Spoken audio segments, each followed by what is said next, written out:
სახელითა მამისათა და ძისათა და წმინდისა სულისათა ჩვენთან არს ღმერთი. სახარება გვახსენებდა თუ როგორ განკურნა უფალმა გერგესეველთა მხარეს ორი ეშმაკეული. წინა კვირას კითხულობდით, რომ უფალმა სისთავის დიდი რწმენის, დიდი სიმდაბლის, დიდი სიყვარულისა და მოწყალე გულის გამო სიტყვით ბრძანა და განიკურნა მისი მონა, ხორციელი კურნება აღესრულა და აქ ხედავთ, რომ ხდება სულიერი კურნება. საერთოდ ადამიანში ავადმყოფობა, სიკვდილი, ხრწნადობა მოიტანა ცოდვამ. და სახარებაში ვკითხულობთ, რომ ვინც გული გაუხსნა უფალს, ვინც უფლისაკენ გაიხედა, მან მიიღო კურნება. და რატომ ეხლა არ ხდება კურნება? რა ხდება? ავადმყოფობა არ უნდა ადამიანს. ეს არის დაკავშირებული ტკივილებთან, წუხარებასთან. ცხოვრებას ურთულებს ადამიანს ეს. მაგრამ კიდევ რატომ არ უნდა მამები წერენ ადამიანს? ავადმყოფობა. იმიტომ რომ ავადმყოფობა ადამიანს ახსენებს, რომ ის არის მოკვდავი და წარმავალი, რომ ის არის სუსტი, უსუსური. ერთი შენი სხეულის პატარა ნაწილი რო დაგიკვირისპირდეს, აქ ტკივდეს, ან კბილი, ან თვალი, პარალიზებულია ადამიანი, უნაროა ადამიანი. ხვდება, რომ რა სუსტია ადამიანი. ერთი სხეულის ნაწილი, ერთი პატარა ხიჭი რო შეერჭოს ადამიანს, მთელ სხეულს უდიდესი დისკომფორტია და თუ დიდი ავადმყოფობა შეხვდა ადამიანს, ეშინია სიკვდილისა. ერთი სული აქვს, რომ განიკურნოს, 1000-ებს დახარჯავს, კილომეტრებს გაივლის, რომ განიკურნოს. რატომ? სიკვდილის ეშინია ადამიანს. აი ეს რაც დააგროვა, იმის მიტოვების ეშინია. იმიტომ რომ ყველაზე მეტად ეს უყვარს წუთი სოფელი, საკუთარი თავი, ქონება, ცხოვრება უყვარს ადამიანს. და ავადმყოფობა ხელს უშლის, რომ იცხოვროს, იზეიმოს, იხაროს. ყველაფერს აკეთებს, რომ დაივიწყოს, რომ მოკვდავი და წარმავალია. ყველა დადის ადამიანთა დასაფლავებაზე, მაგრამ თავის სიკვდილი ადამიანს არ წარმოუდგენია. ამიტომ არ უნდა ავადმყოფობა. არადა უფალი უშვებს ავადმყოფობას, რომ ადამიანი გააღვიძოს. ჩაძინებული ადამიანი გააღვიძოს. რამდენი ავადმყოფობის მიზეზით გაღვიძებული გვინახავს, წაგვიკითხავს მათი ცხოვრება, როგორ გაიხედეს უფლისაკენ და სული გადაირჩინეს, ახსარებაც თქვეს, ეზიარნენ, ცხოვრების წესი შეცვალეს. არის სულიერი ავადმყოფობები, როცა ადამიანი შურიანია, როცა ადამიანი გამკითხველია, როცა ადამიანი სასტიკია, როცა ადამიანი პატივმოყვარია, რისხანია, რუშია, ეს სულის დაავადებებია. ხორციელი ავადმყოფობის ეშინია, რომ არ მოკვდეს. წუთი სოფელში ერთი წუთით მოსული, უნდა თუ არ უნდა აწყობს, თუ არ აწყობს, ეს მაინც მოხდება, იმიტომ რომ ისტორია მაჩვენა, ყველა დაბადებული მიწად იქცა და უფალთან წარდგა. და თუ ხორციელი ავადმყოფობა სიცოცხლეს დროებით წაართმევს ადამიანს, თუ არ განიკურნა, მაშინ რაღაც იზავს სულიერი ავადმყოფობები, თუ ის არ განიკურნა, მარადიულ სიცოცხლეს წაართმევს ადამიანს. მარადიულ ნათელს წაართმევს, უფალთან მყოფობას წაართმევს. ჯოჯოხეთს მოუტანს და არა ცათასასუფევას. და ადამიანი იწყებს ხორციელ განკურნებაზე ზრუნავს, მაგრამ ავიწყება, რომ ეს ხორციელი განკურნება მაშინ მოხდება, თუ სულიერად განიკურნა ადამიანი. ხშირად ერთი ავადმყოფობა მეორის მიზეზი ხდება. მეორე მესამის მიზეზი. თუ ერთს არ მიხედა, ის გაართულებს, თუ ადამიანს აქვს დიაბეტი, თუ არ მიხედა, ის მერე მეორე სხვა რამეს დააზიანებს. სულიც ასეა, თუ არ მიხედა ადამიანმა სულს, სხეულიც დაუზიანდება. და ამიტომ ჯერ დიდი სინანულით, დიდი ახსარებით უნდა ადამიანი მოემზადოს კურნებისთვის. და უფალმა იცის, რომ ეს ადამიანი თუ განიკურნა, შეცვლის თუ არა რამეს, ვინც რაღაცა შეცვლის, უფალი მას წყალობასა და კურნებას ანიჭებს. ულთამხილავია ყოვლისცოდნე, რომ არ შეცვლის ადამიანი, ის დაიღუპება და ამიტომ უფალი უშვებს მასზე, რომ გაუგრძელდეს ცოტა ეს განსაცდელი, რომ გონს მოვიდეს ადამიანი. ბნელში არ იყოს ადამიანი, წარწმედაში არ იყოს.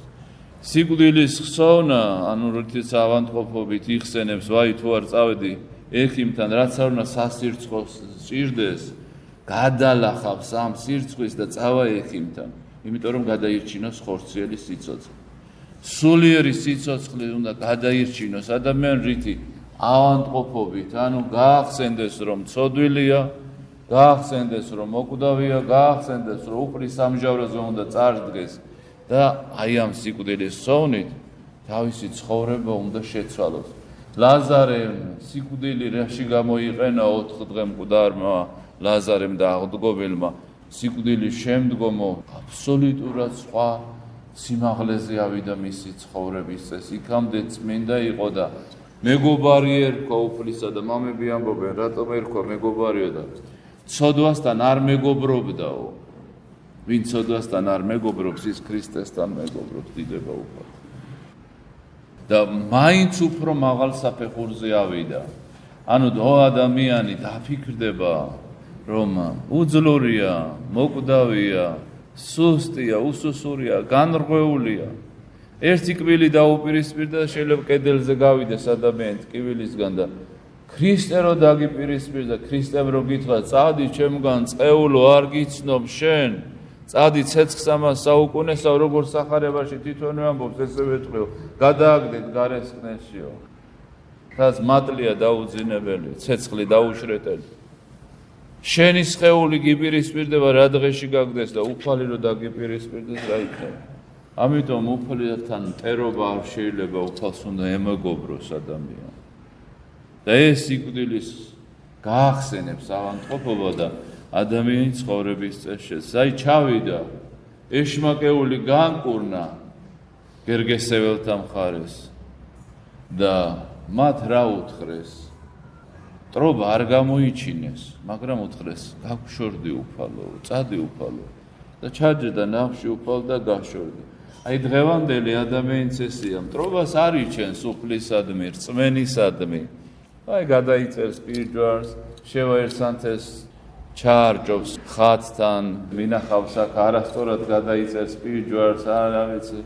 არც ვიცით ტაძარში როგორ მოვიქცეთ ხშირად და გავა გარე და ან ცხვარს დაკლავე ხატობებში და ამით ავრდება რწმენა. აი გერგესეველებმა არ გამოავლინეს ტრობა, მაგრამ უთხრეს წადიო.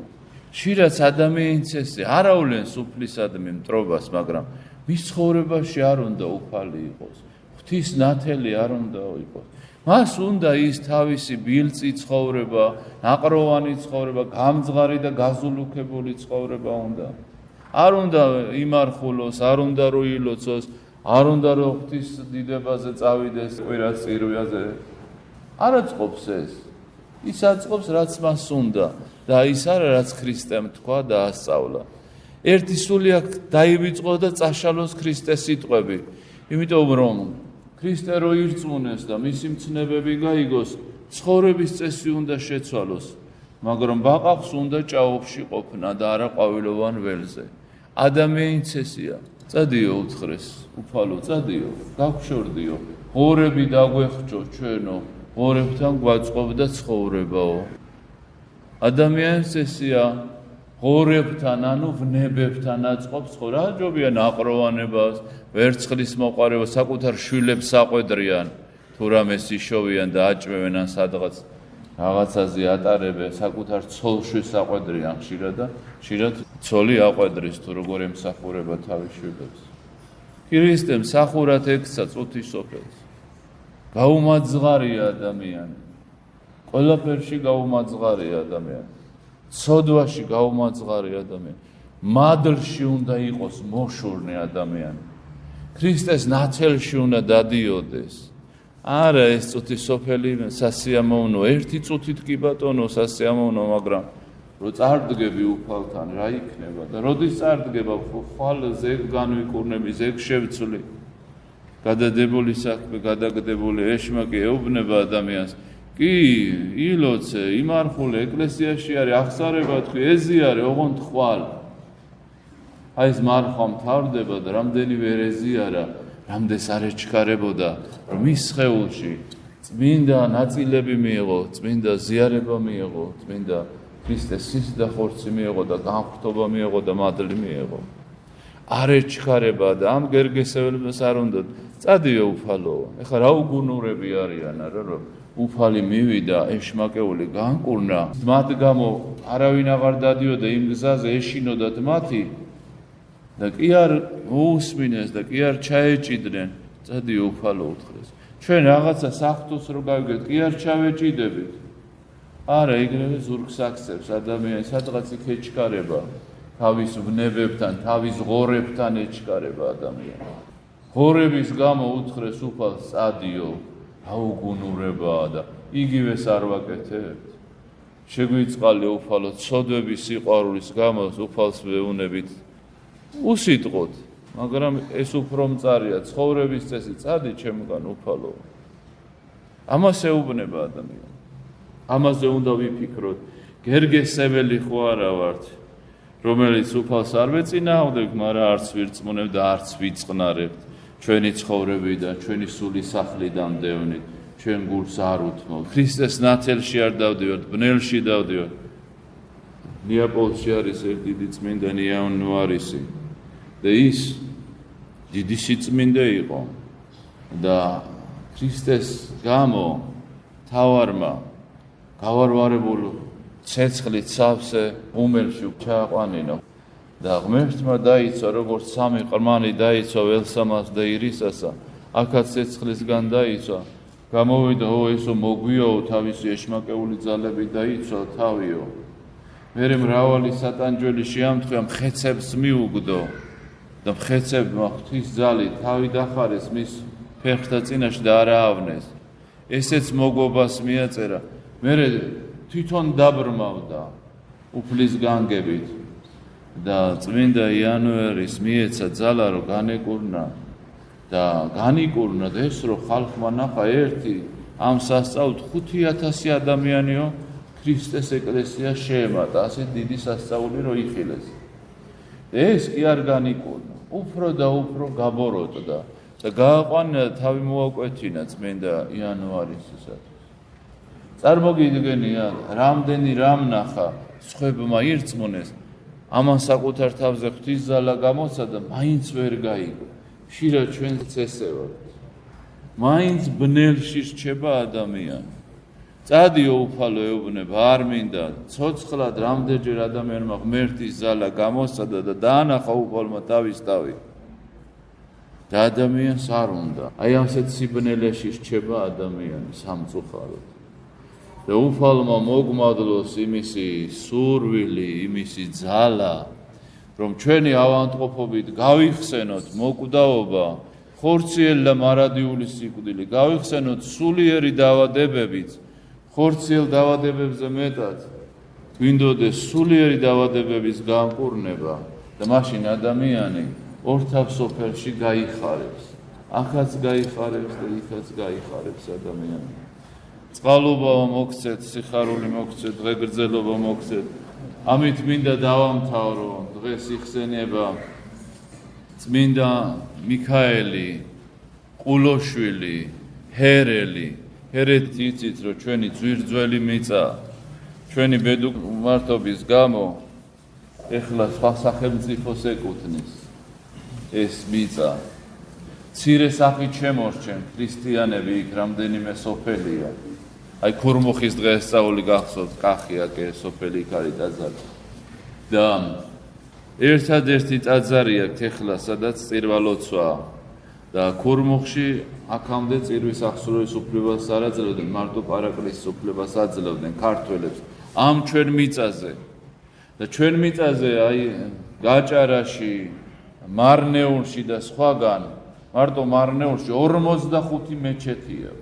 და იქ ძირძველ ჩვენ მიწაზე ჩვენ ხალხს ერთი ტაძრის უფლება აქვს მარტო და ჩვენთან მარტო მარნეულში 45 მეჩეთია.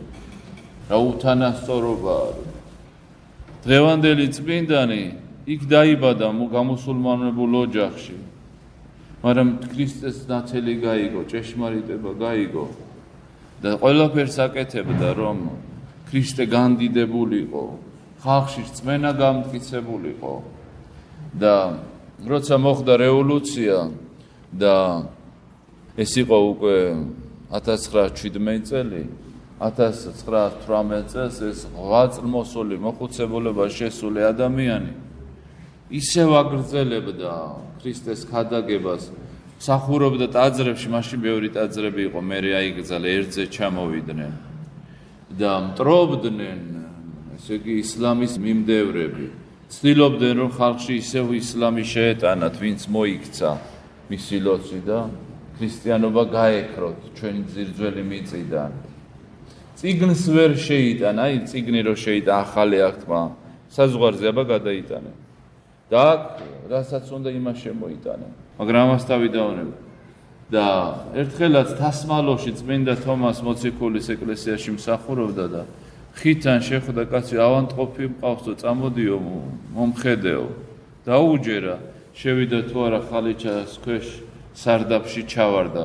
იყო ღრმული და საშინლად აწამეს, ეუბნებოდნენ, რომ შენც მუსულმანი გახდეო და ბევრი ხალხიც ისევ, ვინც მოაქციო ქრისტეს სიყვარულისკენ, წმენისკენ, ისევ მუსულმანი გახადეო. უთხრა, რომ ერთი ცხოვრება აქვს ადამიანსო, მაინც მოვკვდებიო და ჭეშმარიტებას და ქრისტეს როგორ უარყოფ მეო. დასაძრახიაო ასეთი სიცოცხლე. ჯობს სიცოცხლესა ნაძრახსა სიკვდილის სახელოვანი. თქვენ რწმენაზე როგორ გადმოვალ მარტო დედა და დაგწამთო. ძმას მოყავს თავისი ძმის ცოლი და თავისი ნათესავი და აღრეულები ხართო. მარტო ამას რო შევხედოთ, როგორ შეიძლება რომ თქვენთან დავბრუნდეო. და 18 დღის მერე იპოვეს. დღეში ცხენი მიბრუნდა, გაიქცა და მიხვდა რაღაცა მოხდა და ეძება ხალხმა და მორწმუნე საზოგადოება უფალო შეგვიწყდა და ძველი ნახშირის დასაწვა ორმოში იპოვეს, დაწვა უნდოდა და ცეცხლი ჩამქრალა. და ნახეს, რომ ხელები ჰქონდა ზურგზე გაკრული და მკერდში ჰქონდა დანაჩარტყმული, ხანჯალი, უბრალოდ ყელი გამოჭრილი და უკან დაკეპილი იყო მთელი, ესე იგი მისი ხერხემალი და კისერი ნახევრად მოწყვეტილი და ყველა ესე იგი ნეკნი ჩამტრეული ჰქონდა. მექიმემა ექსპერტზე რო ნახეს, კუჭიც არის რამდენიმე დღე აშიმშილეს, ვინც ის რამდენი დღე აწვალეს. მაგრამ ქრისტეზე უარი არა თქვა. და ადამიანს შემოგვიტევს ერთი ვნება, ან აყროვანების, ან პატიმოყარების, ან ვერცხლის მოყარების, ან რუშობის, ან რა ვიცი სიბილწის, ეგრევე ფარხმარს ყრის ადამიანი და უფალო შეგვიწყალე, ღალატობს უფალს, უარყოფს უფალს. და ამ ადამიანმა არაო, არდანაირი ტკივილის ფასად მე ქრისტეს არ უარყოფ. და მეუფე მელქისედეკი იყო მაშინ ამ ეპარქიის, ასე იგი, მთავარი და მისი წარდგინებით 2012 წელს 5 ივლისს შეირაცხა ის წმინდანა, წმინდათა დასში ჩაირაცხა. შეგვეწიოს იქიდან, რომ ჩვენი მიწები გაერთიანდეს, ჭეშმარიტება დარჩეს ჩვენს ხალხში, მტრების ზალმომრეობით არ გარდავიდრიკოთ ბოროტისაკენ, არამედ ქრისტესკენ. როგორც მან გაიმარჯვა თავის ხორციელ მტერზე, ესე ჩვენ გავიმარჯვოთ ჩვენ თავზე, წუთის სოფელზე, ეშმაკზე. გაერთიანდეს ჩვენი მიწები, ჩვენს ირგვლივ არიან ჩვენი მეზობელი ქვეყნები და არც ერთი ქვეყანა არ არის ჩვენი მიწა რო არ კონდეს წაღებული. დიდი ბოროტებაა, მაგრამ საქართველო მაინც ჩაუქრობელი სანთელია.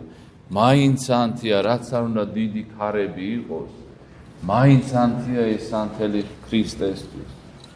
აი ეს არის რომანს. თუ ღმერთი შენთან მაინც ვერ მოგერევია. ქრისტეს ჯვარც აწვეს, მაგრამ აღდგა. ეს არაუშავს, ეს ხორციელი ავადმყოფობები არაუშავს. ეს ჩვენი სულისხნისათვის არის, რომ გაგონიერდეს ადამიანი და უფლისაკენ გაიხედოს. ისე ვერ გაიხედა და რა ქნას უფალმა უყვარს და ვინც მიყვარს ჯიო რაღაცა განსასწრებს უგზავნის. განამშობელი იმიტომ ჯიშვის რო ეზიზღება, იმიტომ რომ უყვარს. აი ამიტომ ეს განსაცდელებიც უფლის დარიგება და აუცილებლად იქნება კურნება. იქაც ბევრი განაიკურნებოდა სახარებაში წერე, ყველა არ იკურნებოდა. რწმენით ვინც იყო, ვინც გული გაუხსნა უფალს და შეგვაძლებინოს უფალმა წმინდა მიხეილ ყულოშვილის ჰერელის ლოცვით, რომ ჩვენც გული გაუხსნათ ღმერთსა და ქრისტეს ნათელში ვიყოთ, ქრისტესთან ვიყოთ და არა ეშმაკთან. მადლი უფლისა ღვთისა და მაცხოვრისა ჩვენისა იესო ქრისტესი იყოს თქვენთანა ყოველთა თანა. ამინ. შეგახსენეთ, რომ სამშაბათს არის დიდი და დიდებული დღესასწაული შობა იოანესი ნათლისმცემელისა. ამაზე დიდი არ დაბადებულა უფალი ამბობს, იოანე ნათლისმცემელზე ამბობს და ესე იგი შაბათს არის ღვთისმშობლის ხატის ხსენება, ტრიხერუსად სამხელად წოდებული ხატისა და ამის შესახებ შაბათს ვიტყვით და ასევე უვერცხლოთ ამ კურნალთა კვიროს და იოანეს სცენება პირველად ფიქსირდება ამაზე, რომ მათ თვალები განკურნეს, თვალის კურნებას ევედრებოდა. ბევრი მოხდა საკვირველება, რომ ვისაც ჰქონდა თვალი დაავადებული, მათი ლოცვით განიკურნენ და ჩვენი სულიერი თვალები განიკურნოს უპირველეს ყოვლისა და თვალი რა თქონდა ადამიანს, ესე იგი რაღაც რო დაინახოს, ხო? სულიერი თვალი რა თქონდა, სულიერი საგნები რო დაინახოს, სულიერ სამყაროს რო ეზიაროს და ასევე არის პავლე მკურნალის სცენება. მერთმა გაახარო საქართველო, თითოეული ჩვენთაგანი. ამინ. შეგახსენებთ, რომ კვირას არის მოციქულთა თავთა პეტრეს და პავლეს სცენება, პეტრე პავლობა და დიდი ზეიმია, ესე იგი ეკლესიაში და შემდგომ უკვე არის 12 მოციქულის სცენება. მერთმა დალოცოს ჩვენი ეკლესია, მისი საჭედპრობელი, ყველა მღვდელმთავარი, ყველა ღვთისმსახური, ერი და ბერი. ამინ.